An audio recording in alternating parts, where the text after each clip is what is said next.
Quiero presentarles la transformación necesaria que hay que hacer en un receptor de radio para pasar de 125 a 220.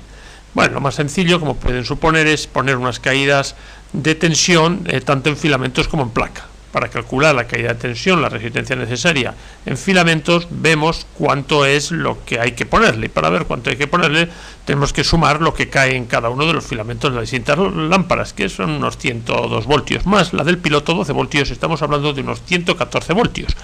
Que si luego se le pone a la entrada 230, pues tendremos que meterle aproximadamente 115, 116 voltios que tienen que caer en unas resistencias cuando le están pasando por ellos una intensidad de 0,1 amperios. Luego estaremos hablando de una resistencia total siempre aproximadamente de 1120 ohmios, que es la que yo puse, pero la puse en dos resistencias en serie, una de 560 y otra de 560, y ambas resistencias fueron de 10 vatios, y se le puso una resistencia de 150 ohmios para la caída en las placas, la caída que tiene que dar la alimentación a las distintas placas del receptor.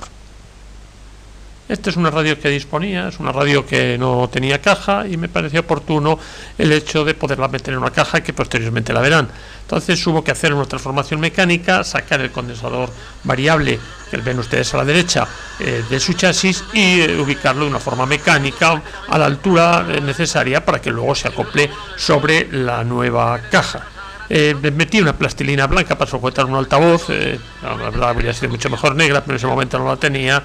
Y ese es el receptor que ahora pueden escuchar ustedes con la transformación que ya les he dicho, es decir, ya está funcionando a 220 voltios con las dos resistencias serie de 560 ohmios cada uno, que constituye la resistencia de absorción de filamentos, y la resistencia de 160 ohmios para frenar las tensiones de placa. Después de una temporada tan dura como tienen los jugadores españoles en la Liga Española y teniendo pues atención a las circunstancias especiales, Piqué ha estado mucho tiempo lesionado.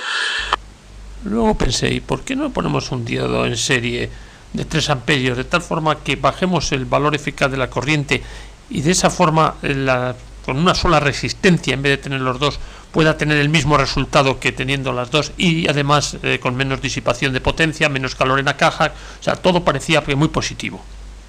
Hay que tener en cuenta que el valor eficaz, cuando la onda es completa, estamos hablando de un valor eficaz de 0,7, el valor máximo, pero en cambio cuando tenemos un diodo y la onda son ciclos, la mitad de ciclo, el valor eficaz es 0,5, el valor máximo.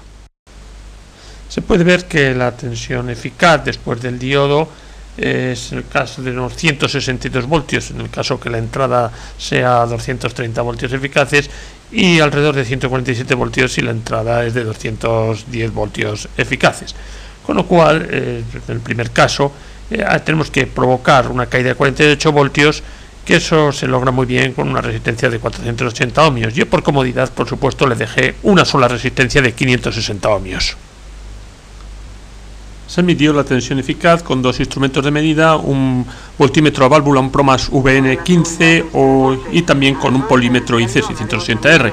Entonces la tensión a la entrada con ambos instrumentos estaba marcando 210 voltios eficaces. Todo parece más o menos correcto, quizá un poquito baja la tensión que está marcando de entrada. La medida de la tensión después del diodo, podemos ver que en el PROMAS VN15 la medida es 104 voltios eficaces y en el IC680R la medida es 225. Esta medida no vale para nada y entonces lo que nos está midiendo el PROMAS verdaderamente es el valor eficaz, pero él cree que le está entrando una corriente rectificada en los dos sentidos, pero no es cierto, le está entrando solamente una corriente, digamos, solamente en los periodos de 0 a pi. Por lo tanto, para calcular el auténtico valor eficaz, ya que él cree que le está entrando una corriente que no es correcta, tenemos que multiplicarlo por el factor de forma, es decir, por el cociente entre 1,57 y 1,11, es decir, lo tendremos que multiplicar por 1,42, dando un valor eficaz teórico, o real medido con el PROMAS de 148 voltios. Como hemos puesto el diodo, dejaremos solamente una resistencia de absorción, esa resistencia de valor de 560 ohmios, que midiendo sobre él podemos ver sobre ella una tensión en el IC de 80 voltios eficaces. Es un error, el IC nos sirve para medir una corriente pulsante, y en el PROMAS una tensión eficaz de 40, que multiplicado por el factor de forma nos sale una tensión real de 57 voltios. Esta es la caja que disponía, que les he hablado al principio del vídeo sobre ella, a la cual acoplé el receptor que ustedes han visto. ¿Y cómo ha quedado al final? Pues al final ha quedado funcionando a 220 voltios con un diodo en serie, y desde ese diodo una resistencia de absorción de filamentos de 560 ohmios y una resistencia de frenado de la tensión de placa de 150 ohmios. Y ahora quiero que lo escuchen cómo funciona. Y nada que no entre dentro de los que es una convivencia de un equipo. Bien, pues me quedo con esa frase. Vamos a hablar de los veteranos y de los novatos, porque se le ha preguntado cómo es el reparto de las responsabilidades, y al final hay críticas que disparan directamente contra los veteranos, algunos que los novatos no han aportado. Visión de los... El entrenador piensa por todos y por ellos, y para cada uno sea lo mejor, y cada jugador. Cuando entramos a valorar cuáles son las causas, por ejemplo, de la selección española, que porque hemos caído, algunos dicen, es que hay que hacer una revolución, hay que hacer una renovación. Resulta que yo creo que no hemos, o si vosotros... Las drogas nunca juegan a tu favor. Haz tu parte. A tu lado vamos todos.